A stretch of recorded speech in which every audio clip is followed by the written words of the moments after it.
Hi. കഴിഞ്ഞ ദിവസം ഞാൻ മുംബൈയിലേക്ക് ഫ്ലൈറ്റിന് പോവുകയാണ്. എൻ്റെ ലെഫ്റ്റും റൈറ്റും രണ്ട് അപരിചിതരുണ്ട്. അവരോട് സംസാരിക്കണമെന്ന് എനിക്ക് ആഗ്രഹമുണ്ട്, പരിചയപ്പെടണമെന്നുണ്ട്. പക്ഷേ ഭയങ്കര ടെൻഷൻ. അവരിപ്പോൾ എന്ത് വിചാരിക്കും എന്നുള്ളതാണ് ടെൻഷൻ. നമുക്കൊക്കെ ഉണ്ടാകാൻ സാധ്യതയുള്ളൊരു ടെൻഷനാണല്ലേ. ഞാൻ വിചാരിച്ചു എന്ത് ചെയ്യണം, പരിചയപ്പെട്ടേക്കാം. നമ്മൾ ടെൻഷനുള്ള കാര്യം ചെയ്യുമ്പോഴാണല്ലോ ഒരു രസം.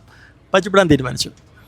KKPP ആണ്, കിട്ടിയാൽ കിട്ടി പൊട്ടിയാൽ പൊട്ടി. കിട്ടിയാൽ എന്ത് കിട്ടും? രണ്ട് പുതിയ സുഹൃത്തുക്കളെയും കൂടെ നമ്മുടെ ജീവിതത്തിലേക്ക് കിട്ടും, നമ്മുടെ ഫ്രണ്ട് സർക്കിളിലേക്ക് കിട്ടും. അതിന് പരിചയപ്പെട്ടു. ആദ്യം ഇടതുവശിരിക്കുന്ന ആളോട് സംസാരിച്ചു. അവർ ചെവിയിൽ ഇയർഫോണൊക്കെ വെച്ച് അവരുടെ ലോകത്തിരിക്കുകയായിരുന്നു. ആദ്യം സംസാരിച്ച് തുടങ്ങി, നല്ല രസമായിരുന്നു. സംസാരിച്ചു, നല്ല രീതിയിൽ പോയി. അതിനുശേഷം റൈറ്റ് സൈഡിലിരിക്കുന്ന ആളോട് സംസാരിച്ചു.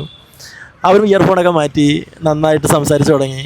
പിന്നീട് ഞങ്ങൾ 3 പേരും പല കാര്യങ്ങളെപ്പറ്റി സംസാരിച്ചു. അവർ 2 പേരും പരിചയപ്പെട്ടു.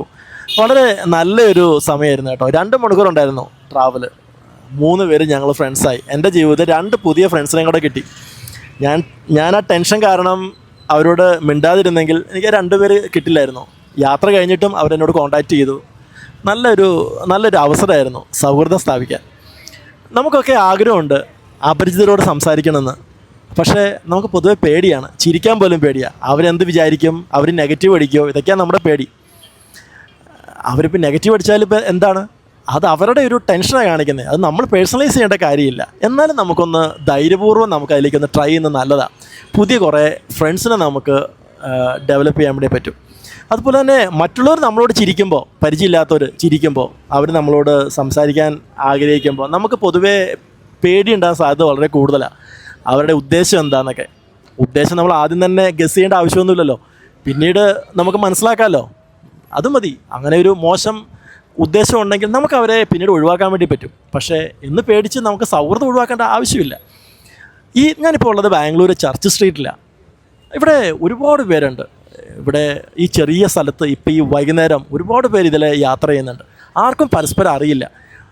അവരെല്ലാവരും അവരവരുടേതായ ലോകത്താണ്. ഇതുപോലെ നമ്മുടെ ചുറ്റും ഒരുപാട് ആൾക്കാരുണ്ടാവും. നമുക്ക് പരിചയമുള്ളവർ, അവരുടെ ഒരു എണ്ണം എടുത്താൽ വളരെ കുറവായിരിക്കും. പക്ഷേ പരിചയമില്ലാത്തവരായിരിക്കും നമ്മുടെ ചുറ്റും.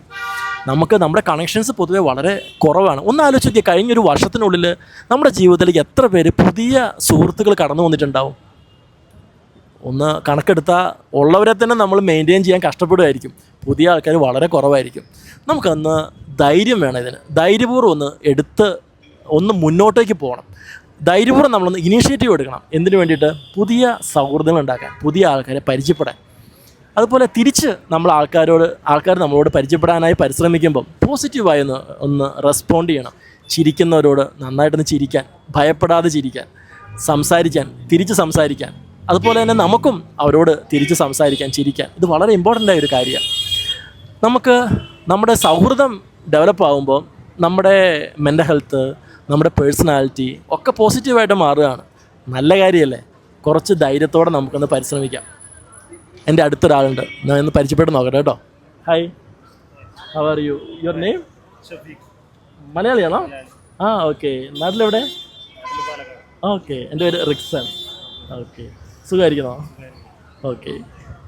ഓക്കെ. ബൈ.